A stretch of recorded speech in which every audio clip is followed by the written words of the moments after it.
So what do you do if you have to give a speech, presentation, or a media interview and you're sick?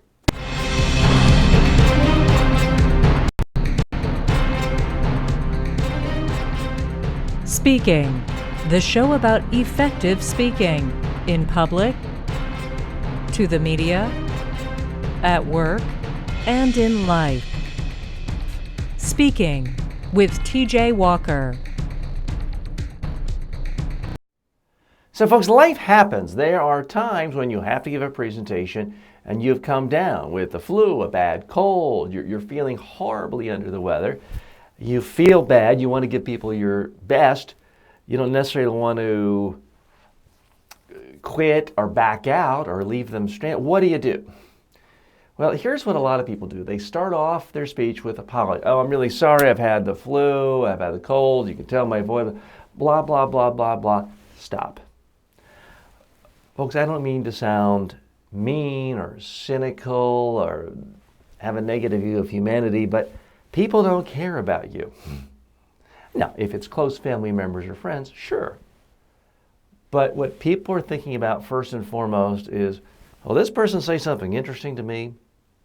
Is this person going to say something useful to me? Otherwise, I am perfectly capable of amusing myself by pulling out my cell phone and checking email or going to Facebook or Snapchat.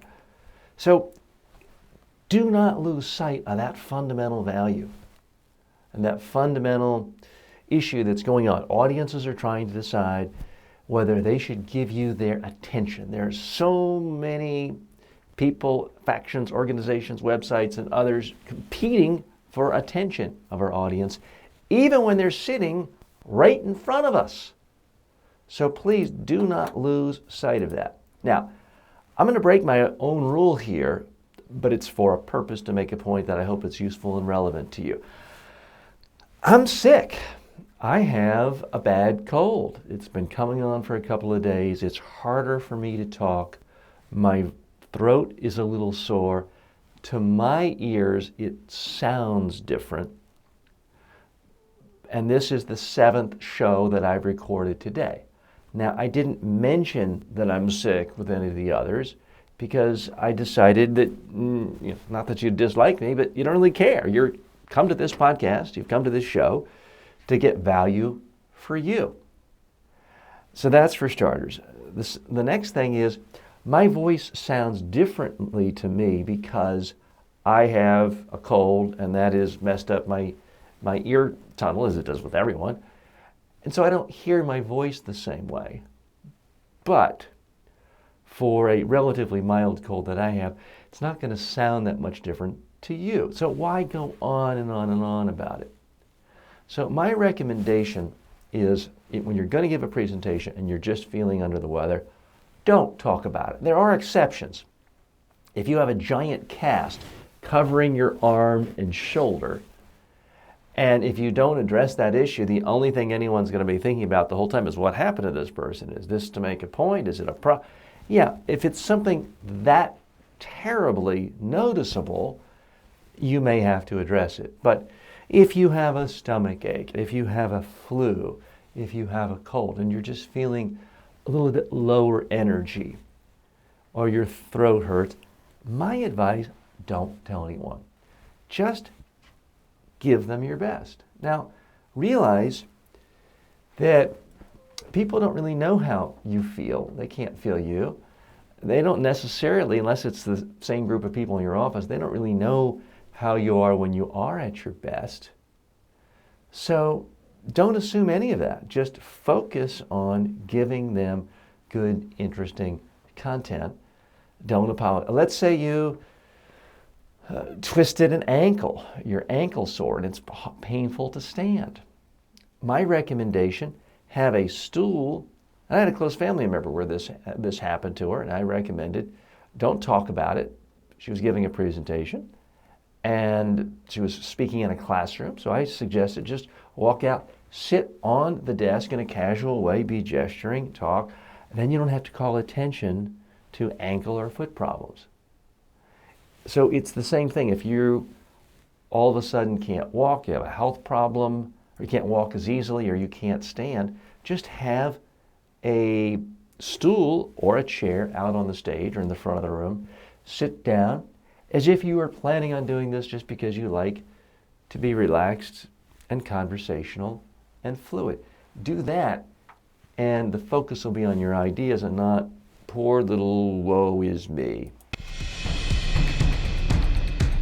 For a free, no obligation online public speaking or media training course, go to MediaTrainingWorldwide.com and start learning today.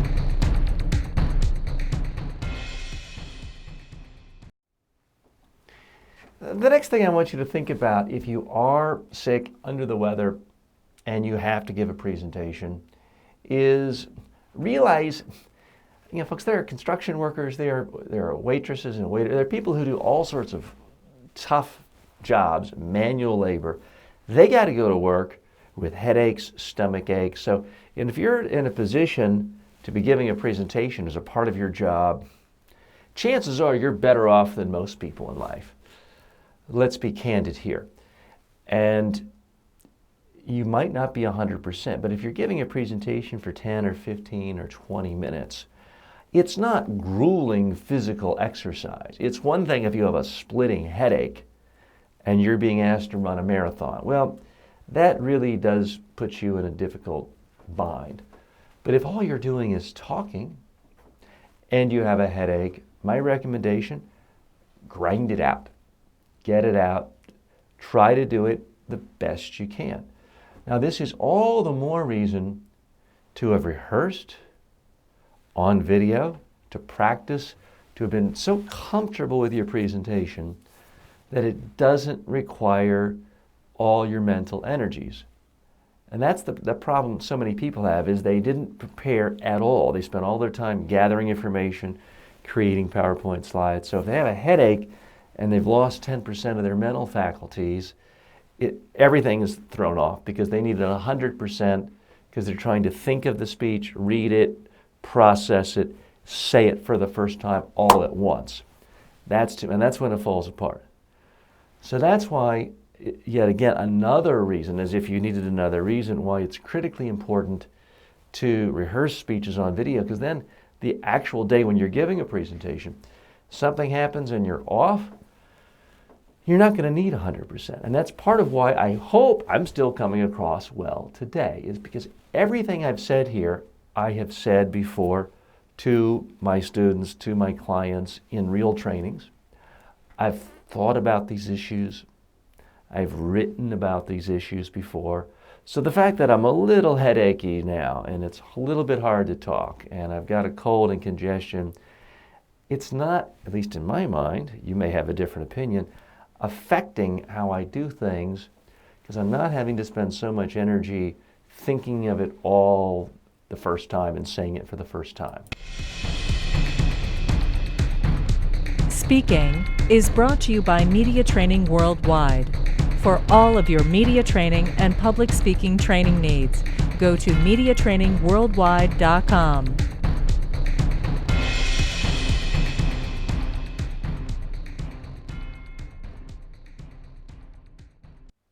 So I'm going to give you an advanced tip as a backup, as preparation for a speech in case you get sick. Most of you are not going to follow this, but hey, if you're listening or watching a daily podcast about public speaking, I'm going to assume you want some really, really deep dive advanced tips from time to time. Well, here's one of them. And that is practice your speech on video. You've already heard that, but do one where you've got a nice backdrop or decent lighting, and you've taken the time to put a lav mic on, which you can buy for $10 on Amazon, and do one version where it's fairly high quality. And that way you can email the speech. Let's say you're too sick to even go to the venue. You can email the speech on video, and the conference organizer or the meeting planner can hit play and project it on a computer and then on a LCD projector with speakers, and the whole audience can experience your speech. So you can have it as a backup. I've done this from time to time. I mean, let's say you're giving a speech and you're not charging for it. Let's say it's something you're doing for a charity or volunteer activity, and then all of a sudden your regular job requires you to be out of the city or out of the country. You absolutely can't get out of it, but you don't want to leave the first audience high and dry. You can create your speech on video in your own home. By the way, I'm in my own home now, folks. Those of you listening on audio, it's not surprising to hear a podcaster podcasting from home. Those of you watching on video, I do have professional lighting and backdrop and the trappings of a traditional TV studio. You don't have to be this fancy, but if you create a video of your speech, that way you're protected either way. If you get sick or if you get called out of town and you can't make the speaking engagement, do what I do, send the video, and you're covered either way. In a moment, I want to give you some tips on ways of decreasing the chances of getting sick in the first place. To hire TJ Walker as a keynote speaker or workshop leader for your next conference, call 212-764-4955.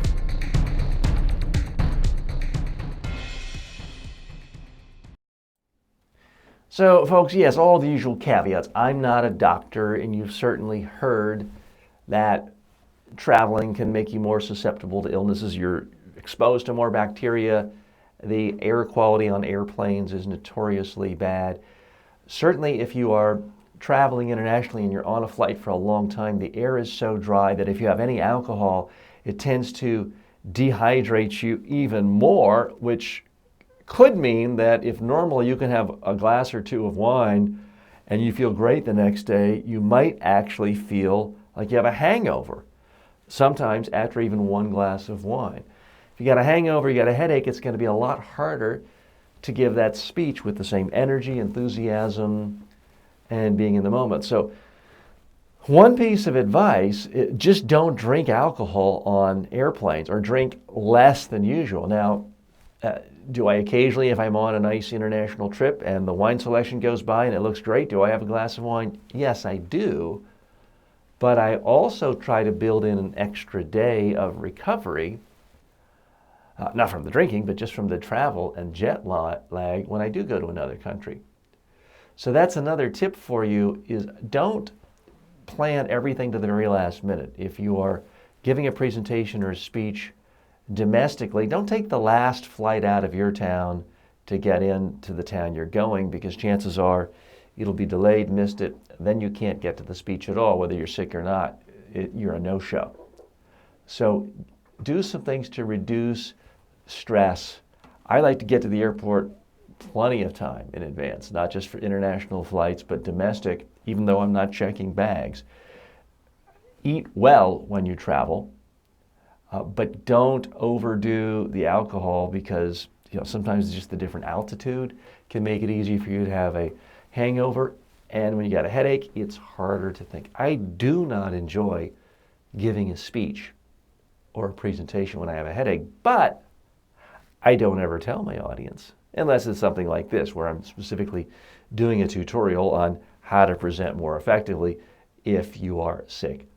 Bottom line, do everything you can to increase the odds that you're going to be in peak health when you're giving a presentation, number one. Number two, if you are sick and it's not tangibly noticeable, and I mean to everyone, you may think it's noticeable that your energy's down or your color's a little off, but unless it's really noticeable to everyone, my recommendation, don't tell anyone. Number three, if you are just feeling weak or tired, there's nothing wrong with presenting on a stool, sitting on the edge of the table. You don't even have to comment on it. Just make people think that's part of your style, being more relaxed and more comfortable, and you should be in perfectly fine shape. And number four, realize everybody gets sick from time to time. It's not the end of the world. Your close friends, your close family members may care. No one else really cares.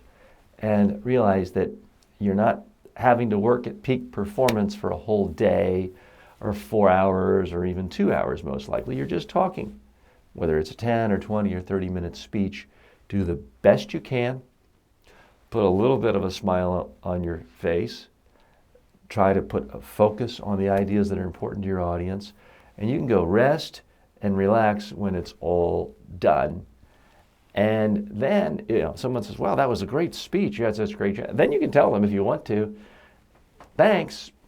I was actually very sick, so I'm pleased to know that you still enjoyed it." You'll find quite often they will be surprised and even more impressed with you. I'm TJ Walker. May all of your presentations in life, whether you're sick or healthy, be a huge success. Speaking with TJ Walker is the #1 rated daily streaming TV and radio show devoted to all aspects of speaking and communication. If you received value from this show, then please subscribe to it at MediaTrainingWorldwide.com. Please review the show, leave comments, and share it with your friends and colleagues today.